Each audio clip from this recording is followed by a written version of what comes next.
Bismillahirrahmanirrahim. Assalamu alaikum. Welcome to another episode of Voice of Law.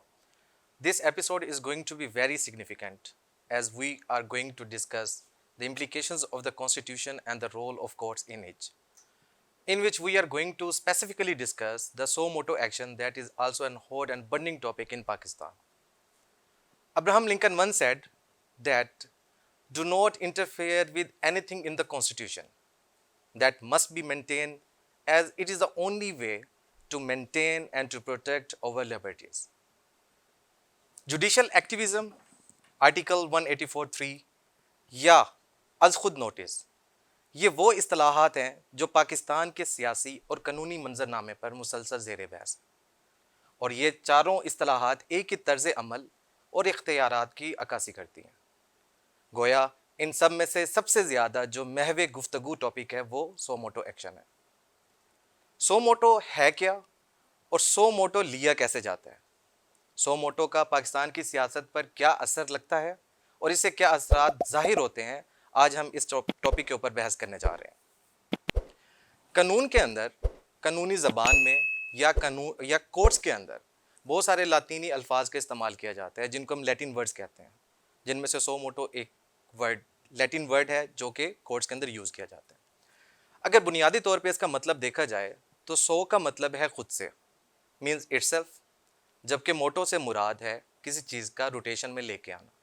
सो बुनियादी मतलब ये हुआ कि कोर्ट का वो इख्तियार जिससे वो किसी चीज़ को खुद से एक रोटेशन में लेके आए।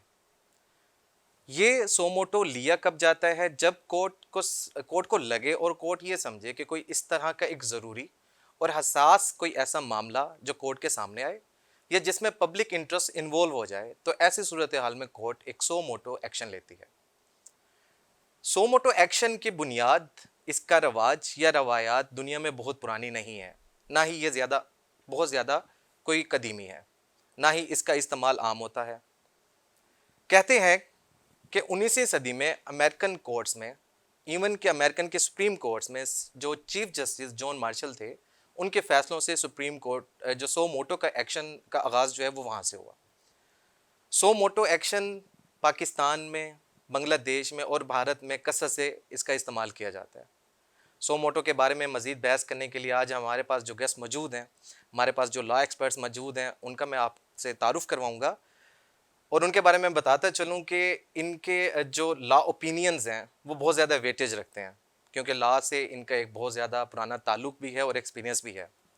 जितनी ये एपिसोड आपके लिए ज़रूरी है, अहम है, उसी तरह से मेरे लिए बहुत इंटरेस्टिंग है, क्योंकि जो पैनल पे आज हमारे साथ गेस्ट मौजूद हैं उनमें से एक मेरे भी टीचर हैं। मैं आपसे उनका तारुफ़ करवाता हूँ। सबसे पहले हमारे साथ तशरीफ़ रखते हैं डॉक्टर प्रोफेसर राव इमरान हबीब साहब, जो कि डीन फैकल्टी ऑफ लॉ हैं इस्लामी यूनिवर्सिटी भावलपुर से, और इसके साथ साथ वो ex head of department Gilani law college BZU Multan भी रह चुके हैं।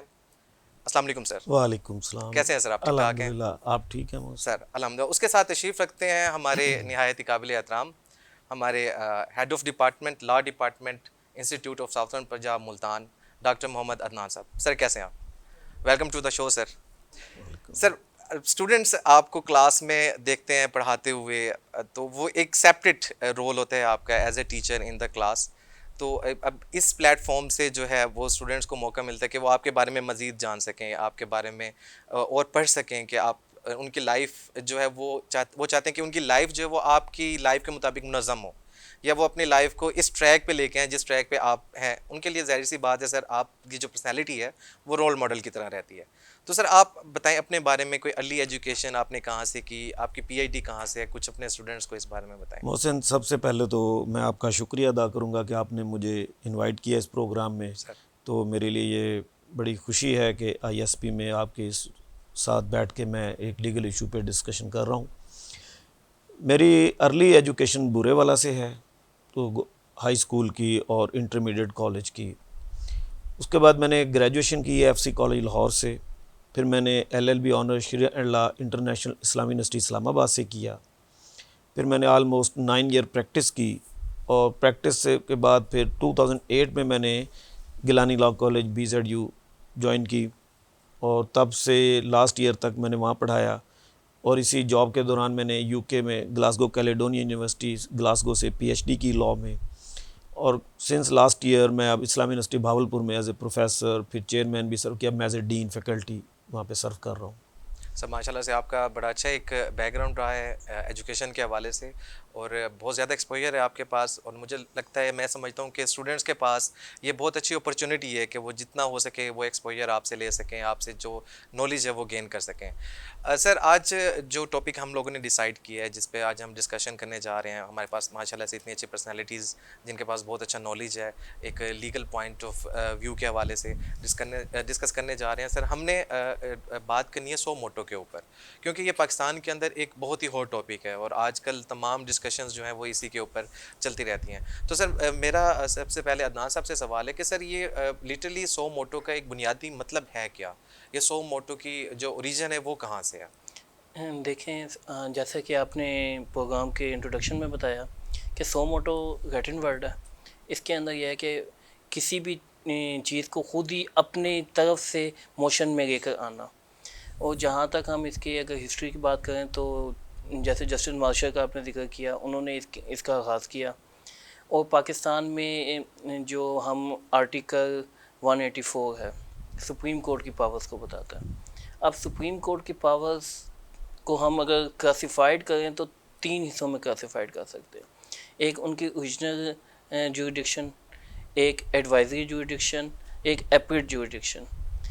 अब हम अगर इसको फर्दर सो मोटो की तरफ जाएं तो वो 184 और के आर्टिकल 184 सब आर्टिकल 3 के तहत वो इसको पब्लिक इंटरेस्ट और फंडामेंटल राइट्स में लेते हैं कि ये उसने देखना है कोर्ट ने कि कहीं पब्लिक इंटरेस्ट तो वायलेट नहीं होगा, या कहीं कोई मैटर ऐसा है जहां फंडामेंटल राइट्स की वायलेशन हो गई हो, तो उसमें डिस्क्रिशन ऑफ द कोर्ट है कि विद एप्लीकेशन ले या without application with their own motion वो उस पर सो मोटो ले सकते हैं। अच्छा सर, इमरान साहब से मेरा सवाल है सर, अब कॉन्स्टिट्यूशन की जब हम लैंग्वेज पढ़ते हैं आर्टिकल 184 में, तो उसमें एज सच वर्ड यूज़ नहीं किया गया कि आप जिसमें लिखा हो कि कोई एप्लीकेशन आती है किसी पार्टी से या पिटीशन। तो सर ये वेदर ये कोर्ट खुद इसको कंसिडर करती है कि ये पब्लिक इंटरेस्ट इन्वॉल्व है इसके अंदर, या इसका कोई दायरा कार उन्होंने बनाया है? देखिए, आप जब आर्टिकल 184 उसका सब आर्टिकल 3 पढ़ते हैं तो उसमें ऐसा कुछ जिक्र नहीं किया गया कि कोई पार्टी की एप्लीकेशन पे होगा या इटसेल्फ कोर्ट इसको टेकअप करेगी। उसमें सिंपल ये है कि सुप्रीम कोर्ट को इख्तियार दिया गया कि अगर if the court is of the opinion, अदालत ये समझती है कि एक मैटर है जो पब्लिक इम्पोर्टेंस का है और रिलेट कर रहा है implementation of fundamental right mention in the constitution, तो सुप्रीम कोर्ट उस पर irrespective of jurisdiction of all other court उस मैटर को टेकअप कर सकती है। अब चूँकि आर्टिकल इस बारे में खामोश है, तो ये सुप्रीम कोर्ट ने खुद अपना इंटरप्रिटेशन उसकी ये की है कि चूँकि मैटर ऑफ पब्लिक इम्पोर्टेंस है तो फंडामेंटल राइट से रिलेटेड है, तो अगर कोई एप्लीकेंट नहीं भी है तो कोर्ट को आइन चूँकि इस मामले में दायरा इख्तियार देता है समाअत का, तो कोर्ट अपने तौर पे भी इसको टेकअप कर सकती है। तो कोई इसके बारे में कोई लेजिस्लेशन कोई क्लियर कट मौजूद नहीं है कि जिसमें सुप्रीम कोर्ट को इटसेल्फ इसका इख्तियार दिया गया हो। तो ये सुप्रीम कोर्ट की अपनी एक इंटरप्रिटेशन है और सुप्रीम कोर्ट को आइन इख्तियार देता है टू इंटरप्रेट दी कॉन्स्टिट्यूशन। जहाँ पे कॉन्स्टिट्यूशन किसी इशू के ऊपर अगर खामोश है या एम्बिग्यूटी है तो supreme court has the right to interpret it. तो सर हम कह सकते हैं कि ये भी सुप्रीम कोर्ट की एक अपनी डिस्क्रिशनरी पावर्स है कि वो उसको यूज़ करते हुए टेकअप करे। तो सर क्या अगर इस तरह से देखा जाए, जैसे हमारा एक पॉलिटिकल बैकग्राउंड है हमारी स्टेट्स का, हमारी कंट्री का, और उसमें जो लोग हैं वो बाइसनेस का शिकार भी हो जाते हैं, तो सर एक कोर्ट के पास ये इख्तियार होना कि वो खुद से प्रज्यूम करे कि ये पब्लिक इंटरेस्ट लिटिगेशंस बनती हैं या इसके ऊपर टेकअप एक्शन करना चाहिए, तो सर क्या ये बाइसनेस का शिकार नहीं हो सकता इस तरह का टेकअप करना? देखिए, बाइसनेस तो कहीं भी हो सकती है, लेकिन आप एक चीज़ ध्यान में रखें कि सुप्रीम कोर्ट जो है ये उसकी ड्यूटी है to protect the constitution as a custodian of the constitution. It's the duty of the supreme court. तो अगर सुप्रीम कोर्ट देखती है कि कॉन्स्टिट्यूशन की एक वायलेशन हो रही है, एक उसकी किसी क्लास को गैर मौसर किया जा रहा है कॉन्स्टिट्यूशन की, तो क्या सुप्रीम कोर्ट एक स्पेक्टेटर के तौर पे उसको देखती रहे, इस इंतज़ार में रहे कि कोई आएगा हमारे पास इसको शिकायत लेके तो हम टेकअप करेंगे, वरना जो मर्जी होता रहे। तो अदरवाइज तो तो- सर बेसिक प्रिंसिपल ये है कि जब तक कोई कोर्ट में आके कोर्ट की जुरिसडिक्शन को इन्वोक नहीं करता जी। तब तक कोर्ट उस केस को टेकअप नहीं करती। लेकिन दिस इज एक्सेप्शन। दूसरी तरफ ये भी तो सवाल है ना कि अगर कॉन्स्टिट्यूशन वायलेट हो रहा है तो क्या सुप्रीम कोर्ट खामोश तमाशाई रह सकती है क्या? और आप नज़र आ रहा है कि एक डिफीट हो गई है क्लास ऑफ द कॉन्स्टिट्यूशन, तो what should be the role of the supreme court in that scenario? तो मैं ये समझता हूँ कि अगर सुप्रीम कोर्ट सो मोटो का एक्शन लेती है अंडर आर्टिकल 184 सब आर्टिकल 3, तो इसमें कोई कबाहत नहीं है। हाँ, होता ये है कि excess of everything is bad.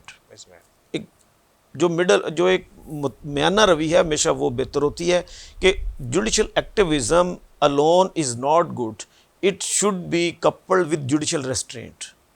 तो जहाँ पे अनअवॉइडेबल हो, बहुत एक्सट्रीम केसेस हो, सिचुएशन हो, सुप्रीम कोर्ट को इंटरवीन बिल्कुल करना चाहिए। लेकिन each and every matter of administrative policy में ऑन डेली बेसिस अगर supreme court it self intervene करना शुरू कर देगी तो वो जो एक सेपरेशन ऑफ पावर्स वाला कॉन्सेप्ट है, एक जो इंस्टीट्यूशनल ऑटोनॉमीज़ हैं जो हर दायरे का, उसमें फिर प्रॉब्लम्स आती हैं डेफिनेटली। तो excess of everything is bad. Sir parliament, मेरा ना सबसे सवाल है सर, पार्लियामेंट की जो एक्सेसिव पावर्स हैं कि वो लेजिस्लेशन कर सकती है, किसी भी हद तक कर सकती है और वो कोर्ट में चैलेंज भी नहीं होती मोस्टली। और सर इसमें इनकी पावर्स को रोकने के लिए हमारे पास क्या जुडिशल रिव्यू का टूल अवेलेबल है या उसकी इम्प्लीमेंटेशन भी इफेक्टेड है? जी देखें, जैसे डॉक्टर साहब ने कहा कि जो सुप्रीम कोर्ट है वो कस्टोडियन ऑफ द कॉन्स्टिट्यूशन है। अब सुप्रीम कोर्ट ने ये चेक एंड बैलेंस रखना है कि जो लॉ या जो पार्लियामेंट एक्ट पास करने जा रही है, आया वो कॉन्स्टिट्यूशन को के रिबर्टल में तो नहीं है, कॉन्स्टिट्यूशन के अगेंस्ट तो नहीं है, क्या कॉन्स्टिट्यूशन उसके अंदर कोई कदखन तो नहीं लगाता कि भाई ऐसा लॉ पास हो सकता है या नहीं हो सकता।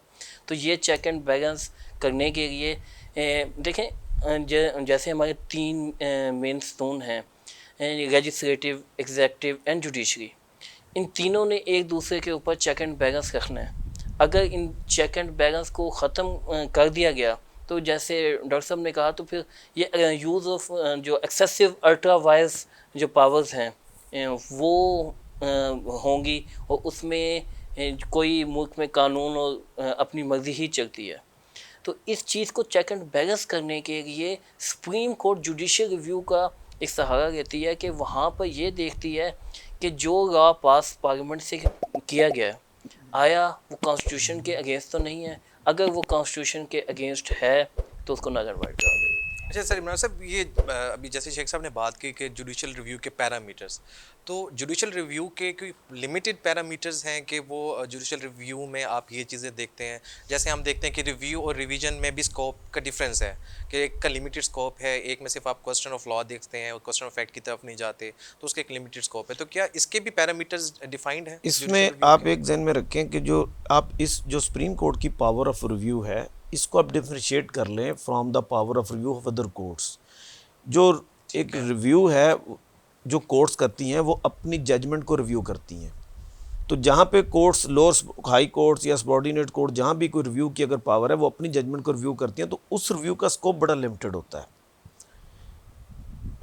लेकिन जो सुप्रीम कोर्ट के पास रिव्यू की पावर है, एक तो सुप्रीम कोर्ट अपने फैसले को रिव्यू कर सकती है, उसका स्कोप भी डिफरेंट है फ्रॉम अदर, क्योंकि सुप्रीम कोर्ट में अभी तक अपील का हक नहीं है। इवन अगर सुप्रीम कोर्ट की अपीलेट जुरिसडिक्शन में कोई डिसीजन आता है तो उस पर अपील का हक नहीं है, उसको आप रिव्यू में चैलेंज कर सकते हैं, तो उसका स्कोप डिफरेंट है। नंबर 2, जो जुडिशियल रिव्यू ऑफ एग्जेक्टिव और लेजिस्लेटिव एक्शंस है, that is a different thing. तो वहाँ पे जो सुप्रीम कोर्ट ने देखना है कि एग्जेक्टिव का एक्शन है या लेजिस्लेटिव जो एग्जेक्टिव एक्शन है, क्या वो कानून के और लॉ के, आइन के मुताबिक है, जो गिवन लॉ है जिसके तहत वो एक्शन लिया गया, क्या उस लॉ के मुताबिक है या वो आइन के मुताबिक है। अगर वो नहीं है तो कोर्ट उसको नल एंड वाइड डिक्लेयर कर देगी। इसी तरह अगर एक्ट ऑफ पार्लियामेंट है कोई, तो उसको कोर्ट देखेगी कि ये कॉन्स्टिट्यूशन में, जैसे आर्टिकल 8 कहता है कि any law made in derogation of fundamental rights shall be void, और आर्टिकल आपका 2 to 7 कहता है कि no law shall be made against the injunction of इस्लाम।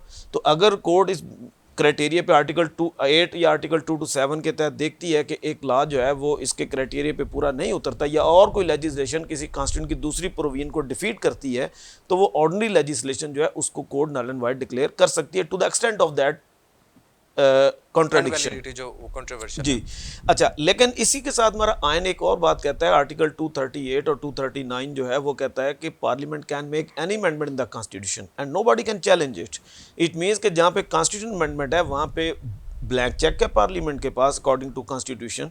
वो फिर एक सेपरेट डिबेट हो जाएगी बेसिक स्ट्रक्चर वाली कि parliament can make any amendment, supreme court can not challenge it, bare reading of the article suggest. लेकिन जो ऑर्डिनरी लेजिस्लेशन है उसको कोर्ट चैलेंज कर सकती है, और कोर्ट में चैलेंज हो सकता है, कोर्ट उसको नल एंड वॉइड भी, बल्कि मैं तो कहता हूँ आर्टिकल 8 आप पढ़ें तो उसमें कोर्ट को नल एंड वॉइड डिक्लेयर करने की जरूरत ही नहीं है। आपका आर्टिकल 8 कहता है कि any law made in derogation shell be void. तो अगर कोर्ट सिर्फ ये डिक्लेयर कर दे कि this law is in derogation of fundamental rights, तो बाय विर्च्यू ऑफ आर्टिकल 8 वो तो ऑटोमेटिकली उसको स्पेसिफिकली डिक्लेयर करने की जरूरत ही नहीं वो वाइड हो जाएगा। जैसे सर अभी आपने डॉक्टर साहब बताया कि एग्जीक्यूटिव एक्शंस के ऊपर जो जुडिशियल रिव्यू था वो 1956 से पहले सुप्रीम कोर्ट के पास नहीं था, तो वो बाद में नहीं, वो पहले भी था। फर्क ये है कि पहले हम करते थे लॉ ऑफ रिट के तहत, इंग्लिश तो सर दो प्रीमिसेस के दरमियान अगर कोई इस तरह का स्टेक के ऊपर बात होती तो उसको डिफाइन किया इंग्लिश ज्यूरिस्प्रूडेंस के तहत जो है वो उसमें आप जो है ना वो writ of quo warranto, writ of mandamus, writ of certiorari, वो आप रिट्स वो, लेकिन एक्चुअली हमने किया है ये है कि 1956 के कॉन्स्टिट्यूशन में पहली दफ़ा अपना एक ज्यूरिस्प्रूडेंस, हमने अपना एक प्रोविजन बनाई है कॉन्स्टिट्यूशन में। पहले हम वो इंग्लिश रिट्स के तहत जाते थे, इंग्लिश लॉ के तहत, बाद हमने उसको 1956 से हमने अपना एक मैं समझता हूँ कि एक वो ये शायद चीज़ है जो हमने खुद से की है उसको, कि लॉ ऑफ रिट को हमने बाकायदा कोडिफाई कर दिया कॉन्स्टिट्यूशन के अंदर। और दूसरी जो खूबसूरत चीज़ ये की हमने कि 1973 से पहले डायरेक्ट सुप्रीम कोर्ट में आप नहीं जा सकते थे, सुप्रीम कोर्ट के पास रिट की पावर नहीं थी। 1973 में आर्टिकल 184 आर्टिकल सब आर्टिकल 3 के तहत आपने डायरेक्ट सुप्रीम कोर्ट को भी पावर दे दी। आप याद करें कि 1956 के आइन के तहत जो दोसू केस था वो हाई कोर्ट से होकर सुप्रीम कोर्ट में आया था। मौलवी तमीजुद्दीन केस वो हाई कोर्ट से होकर सुप्रीम कोर्ट में आया था, उस वक्त डायरेक्ट जुरिसडिक्शन नहीं थी सुप्रीम कोर्ट के पास। तो ये जो हमने डायरेक्ट जुरिसडिक्शन दी है सुप्रीम कोर्ट को, ये हमारी अपनी एक इनोवेशन है लॉ में जो हमने ये की है पाकिस्तान में। तो इस लिहाज से ये एक अच्छा स्टेप है। अब लेकिन जो प्रॉब्लम आ रही है वो ये आ रही है कि जुडिशल एक्टिविज्म और जुडिशल रेस्ट्रेंट का आपस में बैलेंस जब आउट होता है ना तो फिर प्रॉब्लम आती है, वहाँ से कंट्रोवर्सी जो है वहाँ से फिर कंट्रोवर्सीज राइज होती हैं। ये सर अभी जो आप बात कर रहे थे कि सुप्रीम कोर्ट ने ये पार्ट्स खुद अटेन किए हैं। आई थिंक जब से ये पुलिस रूल्स एंड रेगुलेशंस 1961 की बात हुई थी, तो जब उन्होंने उसको डिसाइड किया था तो तब से ये चीज़ जो है वो उन्होंने गेन की है पावर्स खुद को, कि उन्होंने कैसे सुप्रीम कोर्ट ने टेकअप करना है केसेस, तो खुद से उन्होंने खुद ही पावर्स आई थिंक ग्रांट की हैं। और ये फर्स्ट केस था I think sir police rules and regulations के ऊपर, जो कि गवर्नमेंट को फॉर 6 मंथ तंग करता रहा था। तो इसके ऊपर सर हमारा ये इंशाल्लाह अभी ये इन्फॉर्मेटिव सेशन ऐसे ही चलता रहेगा। तो अभी हम टाइम हुए एक शॉर्ट ब्रेक का, उसके बाद हम दोबारा आते हैं और अपने सेशन को आगे इस तरह से कंटिन्यू करते हैं। अभी बहुत सारे ऐसे सवालात हैं जिनका जवाब अभी हमने अपने इन लीगल एक्सपर्ट से लेना है। तो तब तक आप लोग जो ISP मुल्तान ऑफिशियल का चैनल है उसको लाइक एंड सब्सक्राइब करें ताकि आपको हमारी जो वीडियोज़ हैं, अपलोडेड वीडियोज़, अपडेटेड वीडियोज़ आपको ऐसे ही मिलती रहें। मिलते हैं एक शॉर्ट ब्रेक के बाद।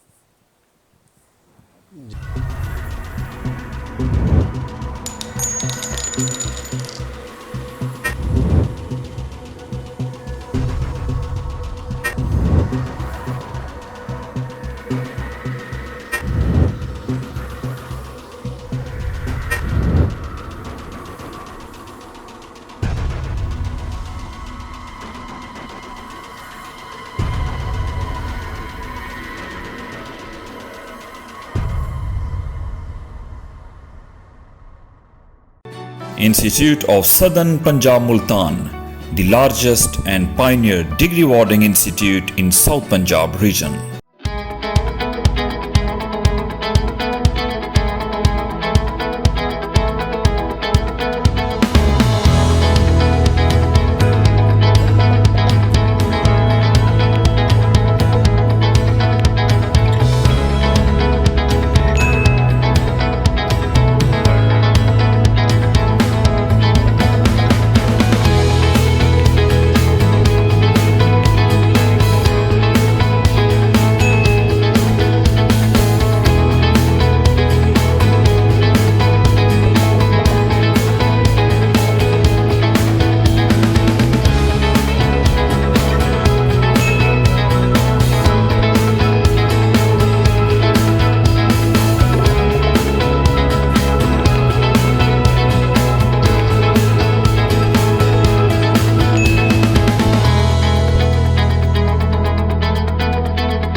Welcome back.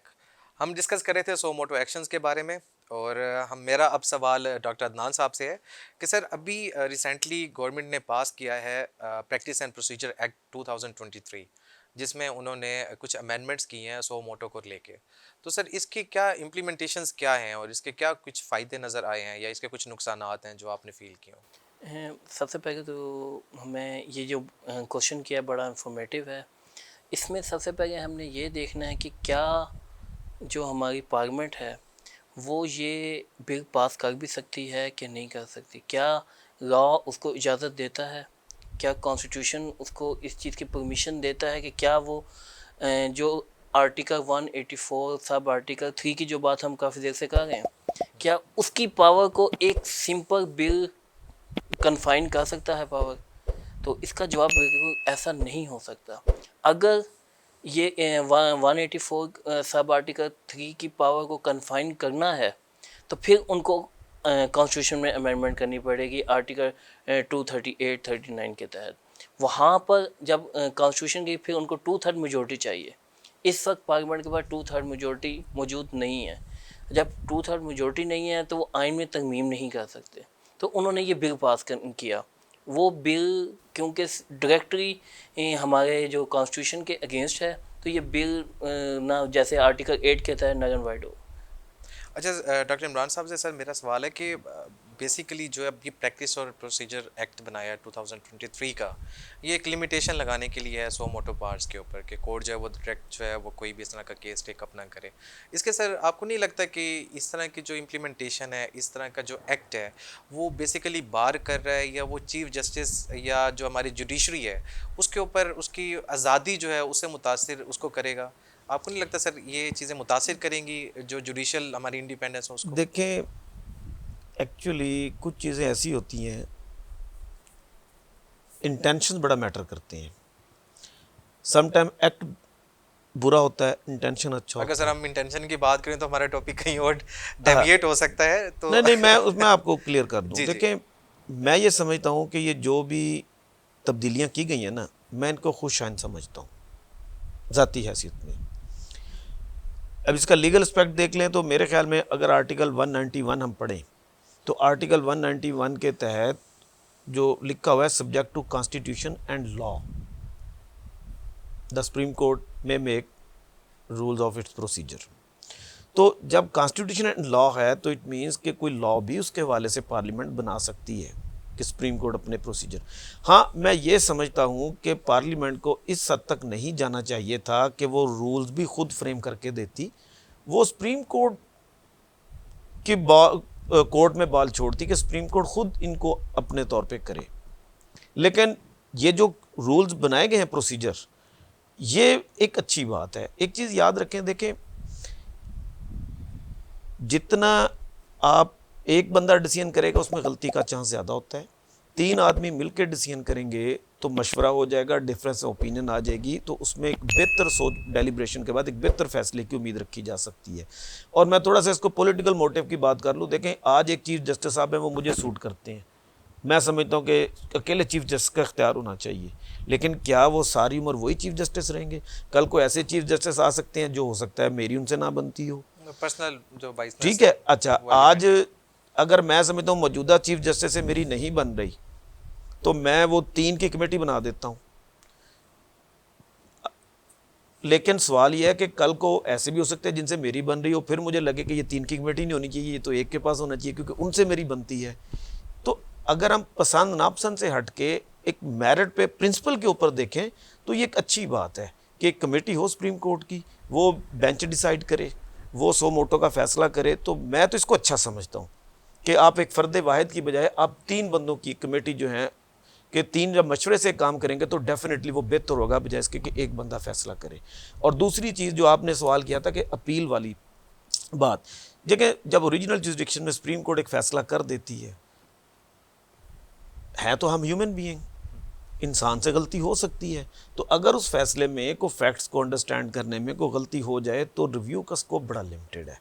सो स्टिल यहाँ पे फिर एक क्वेश्चन यही रह जाएगा कि इंटेंशंस को हम कैसे डिटरमाइन करेंगे? देखिए हम 3 की इंटेंशंस को भी तो डिटरमाइन नहीं कर सकते जहाँ पे हम एक को देखिए नहीं करते। बात ये होती है कि इस्लाम में कि यदुल्लाहि अल जमा, जमात के ऊपर अल्लाह का हाथ होता है। जब ज़्यादा लोग मशवरे से फ़ैसला करते हैं ना तो उसमें अल्लाह की मदद होती है, उसमें हमेशा इज्तिमाइयत में फ़ायदा होता है। सर मौजूदा हालात में आपको क्या लगता है कि कौन सी जमात पे अल्लाह का हाथ है?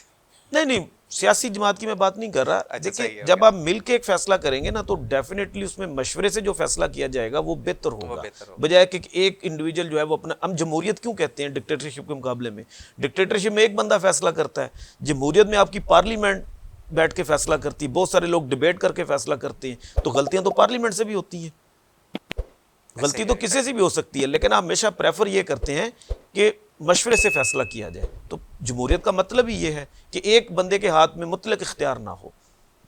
तो इस लिहाज से मैं समझता हूँ कि ये अच्छी बात है। और दूसरी बात कि अपील का हक दे देना कोई बुराई नहीं है, वो सुप्रीम कोर्ट के लार्जर बेंच सुनेगा एक फ़ैसला, अगर उस फैसले में कोई ह्यूमन एरर अगर है तो वो ठीक हो जाएगा।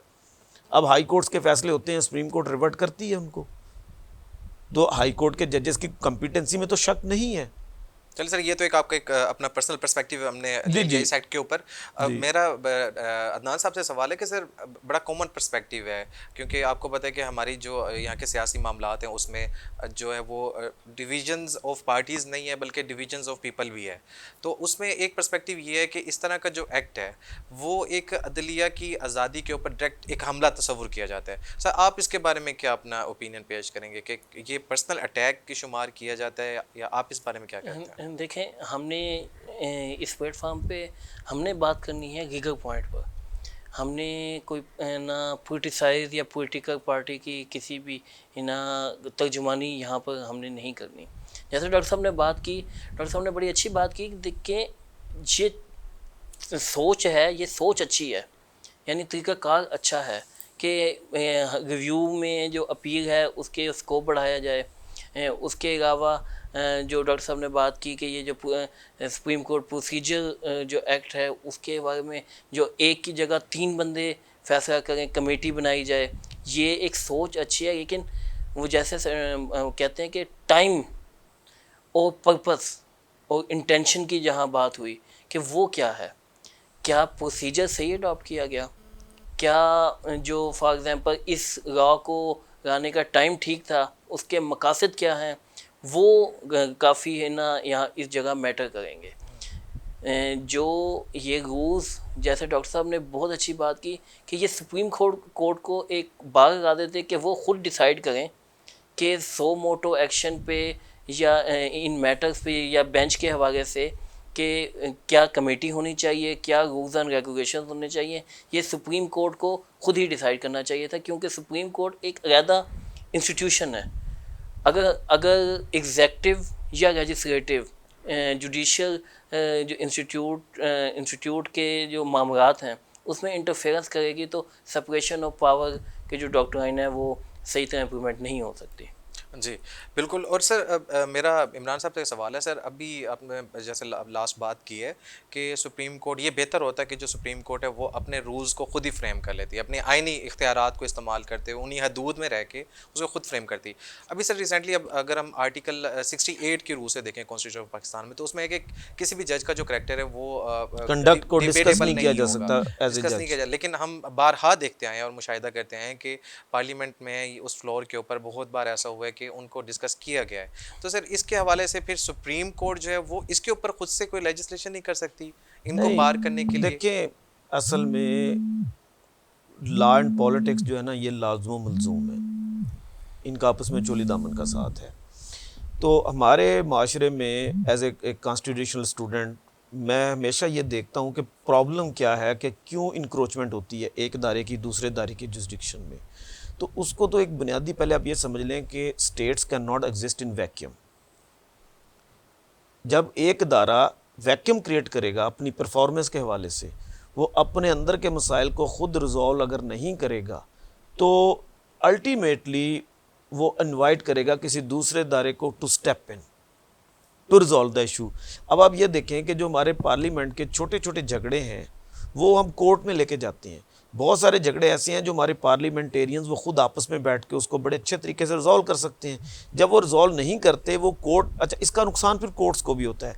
जब एक पॉलिटिकल झगड़ा आप कोर्ट में लेके जाएंगे, कोर्ट ने तो डिसाइड करना है एक साइड पे, इधर राइट इधर दिस वे और द अदर वे, ए या बी के हक में किसी, जब कोर्ट ए के हक में डिसाइड करेगी तो बी क्रिटिसाइज करेगा कोर्ट को, अगर बी के हक में करेगी तो ए क्रिटिसाइज करेगा। तो इससे कोर्ट्स की इंटेग्रिटी को भी नुकसान पहुंचता है, उनकी रेप्यूट डैमेज होती है, कोर्ट्स पॉलिटिसाइज होती हैं। तो पॉलिटिकल मैटर्स को मिनिमम जाना चाहिए कोर्ट्स में, ये हमारे पॉलिटिशियंस को चाहिए कि वो खुद इसको रिजॉल्व करें, कोर्ट में कम से कम जाए। अच्छा दूसरी तरफ कोर्ट्स को भी पॉलिटिकल मैटर्स में मिनिमम इंटरवेंशन करनी चाहिए। अब अच्छा अब ये मौजूदा तनाज़र में देखें, जब कोर्ट के अंदर डिस्प्यूट शुरू हुआ, बेंच का जजेस के अंदर डिस्प्यूट हुआ, बहुत ज़्यादा रिफ्ट आई, बेंच टूट रहे थे बार बार, तो अब जब जुडिशरी खुद अपना इंटरनल मैटर रिजॉल्व नहीं कर सकी, एक वैक्यूम क्रिएट हुआ। तो स्टेट वैक्यूम एग्जिस्ट नहीं करती, वहाँ पे पार्लियामेंट ने स्टेप इन कर लिया, पार्लियामेंट ने आपके रूल्स एंड प्रोसीजर बना दिए। जहाँ पे पार्लियामेंट में वैक्यूम क्रिएट हुआ, आप देखें वो जो कासम सूरी साहब वाली रूलिंग थी, वो एक वैक्यूम क्रिएट हो गया पार्लियामेंट के अंदर, कॉन्स्टिट्यूशनल क्राइसिस आ गया ना। अगर तो पार्लियामेंट खुद रिजॉल्व कर लेती बहुत अच्छा होता, वो नहीं कर सके, हालात पीक पे चले गए, तो कोर्ट को इंटरवीन करना पड़ा। अब ना तो पार्लियामेंट की इंटरवेंशन अच्छी है कोर्ट के मामलात में, ना कोर्ट की इंटरवेंशन अच्छी है पार्लियामेंट के मामलात में। प्रॉब्लम क्या है कि जब दोनों, कोई भी इदारा अपने अंदर क्राइसिस क्रिएट करेगा तो डेफिनेटली स्टेट ने तो एग्जिस्ट आगे चलना है, तो वो दूसरा इदारा फिर स्टेप इन कर जाता है। स्टेप इन कर जाते हैं। अच्छा अदनान साहब से मेरा सवाल है सर कि आपने स्टार्ट में डिस्कस किया कि जो सुप्रीम कोर्ट की जुरिस्डिक्शन है वो 3 तरह की हैं, जिसमें ओरिजिनल है, एडवाइजरी है और उसमें अपीलेट जुरिस्डिक्शन है।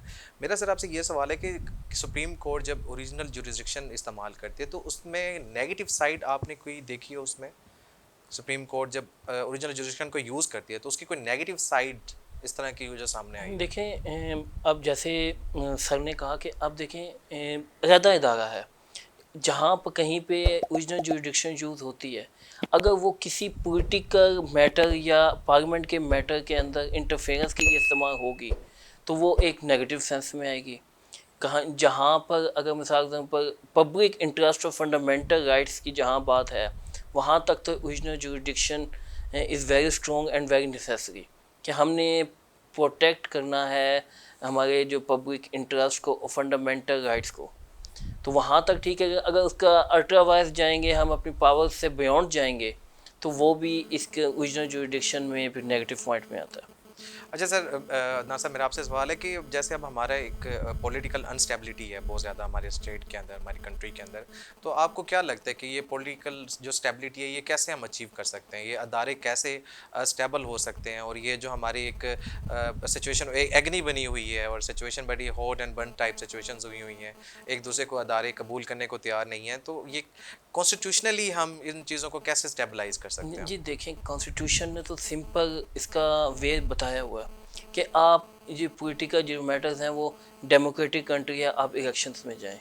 इलेक्शंस में जाने के बाद जो तमाम जितनी पार्टीज़ हैं उनको एक टेबल पे आके बैठना पड़ेगा, उनको अपने मुल्क में जो पॉलिटिकल इंस्टेबिलिटी है उसको ख़त्म करना पड़ेगा, और हमारी कोर्ट्स को जो ये मेक श्योर करना पड़ेगा कि इस वक्त जो वायलेशन ऑफ लॉ हो रही है, कॉन्स्टिट्यूशन की जो वायलेशन हो रही है, उसको ख़त्म करके सुप्रीमेसी ऑफ लॉ को इस वक्त इस मुल्क में सबसे ज़्यादा ज़रूरत है कि सुप्रीमेसी ऑफ लॉ हो, और तमाम जितने भी इदारे हैं, जितने भी पॉलिटिकल पार्टीज़ हैं, तमाम लॉ के अंडर होने चाहिए और लॉ के मुताबिक ही चलें, तो तब ये इंस्टेबिलिटी ख़त्म होगी, वरना बहुत मुश्किल होता है। बेहतर हो गया सर। मेरे नज़दीक तो मुझे लगता है कि स्टेबिलिटी आने में एक चीज़ और भी किरदार अदा कर सकती है, और वो मुझे लगता है कि नंबर 1 पे होनी चाहिए, and that is self stability, कि इंसान का जो अपना पेशेंस है वो हम में नहीं है। हम एक चीज़ बर्दाश्त नहीं कर पाते, हम किसी को बर्दाश्त जब हमारे अंदर पैदा हो जाएगा तो मुझे लगता है कि स्टेबिलिटी खुद ही हमारी आना नहीं स्टार्ट वो हो जाएगी। गर्मी भी है ना आजकल। गर्मी भी है, बिल्कुल ऐसा सही कहा। तो मैं डॉक्टर साहब से भी यही सवाल सर पूछना चाहूँगा कि सर आपको लगता है कि स्टेबिलिटी हमारी जो पॉलिटिकल स्टेबिलिटी है, सियासी है, या जो हमारी कानूनी स्टेबिलिटी है, वो हमारे मुल्क में अचीव की जा सकती है? देखिए, डायलॉग जो होता है ना, वो तमाम मसाइल का हल होता है। आप जितनी मर्ज़ी लड़ाई लड़ दें, फर्स्ट सेकंड वर्ल्ड वार हुई, उसके बाद टेबल टॉक ही हुई, तो table talk is the ultimate solution. तो उसमें ये होगा कि जितनी जल्दी हमारे लोग समझ जाएंगे, वो टेबल टॉक कर लेंगे, चीज़ों को एमिकेबली रिजॉल्व कर लेंगे, तो उतना मुल्क का फ़ायदा होगा। जितनी देर लड़ाई जो है वो लीगल जो आपकी फ़ाइट है या पॉलिटिकल फ़ाइट है वो प्रोलॉन्ग करेगी, तो उसमें मुल्क सफ़र करता रहेगा। तो और मैं लेकिन उम्मीद करता हूँ कि इंशाल्लाह जो है वो लोग ज़रूर टेबल टॉक पे बैठेंगे, आएंगे, और चीज़ें जो है वो पॉजिटिव वे में इंशाल्लाह आगे ज़रूर बढ़ेंगी। इंशाल्लाह सर, उम्मीद है कि हमारी इस डिस्कशन का दूसरों को भी फ़ायदा हो। बहुत सारे सर लॉ के स्टूडेंट्स हैं जो आपको देख रहे हैं इस टाइम भी, और बहुत सारे होंगे जो आपसे बात भी करना चाहते होंगे। तो सर कोई एक ऐसा मैसेज जो अपने लॉ स्टूडेंट्स के लिए आप इस प्लेटफॉर्म से देना चाहें? मैं यही कहूँगा कि रूल ऑफ लॉ को अच्छी तरह समझें और उसको फॉलो भी करें, और कोशिश भी करें कि सब सोसाइटी में रूल ऑफ लॉ हो। रूल ऑफ लॉ के बगैर सोसाइटी ग्रो नहीं कर सकती। बेहतरीन हो गया सर। सर आप कोई मैसेज अपने स्टूडेंट्स को देना चाहें? मेरा भी सर मेरा मैसेज ये है कि रूल ऑफ लॉ को स्टेबल करें, और जो सुप्रीमेसी ऑफ लॉ है इस पे इम्प्लीमेंट खुद भी करें, और सुप्रीमेसी ऑफ लॉ को इम्प्लीमेंट करवाएं भी सही, क्योंकि आप इस वक्त माशरे को गाइड हमारे लॉयर्स नहीं करना है, और किसी को हर माशरे में लॉयर्स ही हैं जो ये अपना काम सर अंजाम देते हैं कि वो सुप्रीमेसी ऑफ लॉ और माशरे को ठीक सीमत में लेकर जाने के लिए लॉयर्स ही अपना किरदार अदा करें, तो इंशाल्लाह हमारे मुल्क में स्टेबिलिटी भी आएगी, और इंशाल्लाह हमारा मुल्क तरक्की भी करेगा। इंशाल्लाह सर, ये मुल्क भी हमारा है और ये लोग भी हमारे हैं, और इंशाल्लाह ये इसको और ज़्यादा खूबसूरत बनाने के लिए जो है हम ट्राई पूरी करेंगे। सर मैं एक बार फिर आपका मशकूर हूँ सर, आपका मशकूर हूँ, अदनान साहब का मशकूर हूँ, और शुक्रगुज़ार हूँ आपका। ISP की जानिब से शुक्रिया अदा करता हूँ, डिपार्टमेंट ऑफ लॉ की जानिब से नहायत शुक्रगुज़ार हूँ कि आपने अपनी मसरूफियात से टाइम निकाला और आज इस बड़े अहम टॉपिक पे जो हमारे मुल्क का एक बहुत अहम हिस्सा समझा जाता है उसके ऊपर आपने बात की। और ये टॉपिक सर काफ़ी अरसे से जो है वो बड़ा हॉट चल रहा है, तो इसके ऊपर बड़ी अच्छी हमारी डिस्कशन हुई, और मुझे उम्मीद है कि ये जो हमारी डिस्कशन है ये लॉ स्टूडेंट्स के लिए, जनरल पब्लिक के लिए, हर बंदे के लिए बहुत ज़रूरी भी थी और अहम भी है। तो सर इंशाल्लाह उम्मीद करते हैं कि हम दोबारा एक और एपिसोड के साथ आएंगे, और आप हमें दोबारा भी टाइम देंगे ताकि हम आपसे दोबारा जो नॉलेज है वो वापस आपसे दोबारा ले सकें, चाहे गर्मी हो या सर्दी हो। तो इंशाल्लाह हम आपका टाइम जो है इस बार भी दोबारा भी आपसे हम टाइम इंशाल्लाह लेते रहेंगे। और बाकी सर ये प्लेटफॉर्म ISP का प्लेटफॉर्म जो है ये मेरे नज़दीक तो बहुत ज़बरदस्त इन्होंने एक अपॉर्चुनिटी क्रिएट की है लॉ स्टूडेंट्स के लिए और जनरल पब्लिक के लिए कि वो लोगों तक वो इन्फॉर्मेशन पहुंचाने की उन्होंने ज़िम्मेदारी ली है जो आम जगह से उनको नहीं मिल पाती। तो इंशाल्लाह सर उम्मीद है दोबारा आपसे मुलाकात होगी। तो आज का जो हमारा टॉपिक था सो मोटो एक्शन के ऊपर था, जिसमें हमने डिस्कस किया कि सो मोटो एक्शन है क्या, इसका हमारे पाकिस्तानी सियासी और कानूनी मामलात पर क्या असर पड़ता है, सो मोटो एक्शन लिया कब जाता है, लेता कौन है, इसके ऊपर अभी रिसेंट लेजिस्लेशन क्या हुई है, क्या लिमिटेशंस हैं, सुप्रीम कोर्ट की क्या पावर्स हैं, क्या पार्लियामेंट की इसके ऊपर चेक एंड बैलेंस की पावर्स उनके पास मौजूद हैं, कॉन्स्टिट्यूशन में कौन सी प्रोविजंस मौजूद हैं। आज हमने ये चीज़ें डिस्कस की।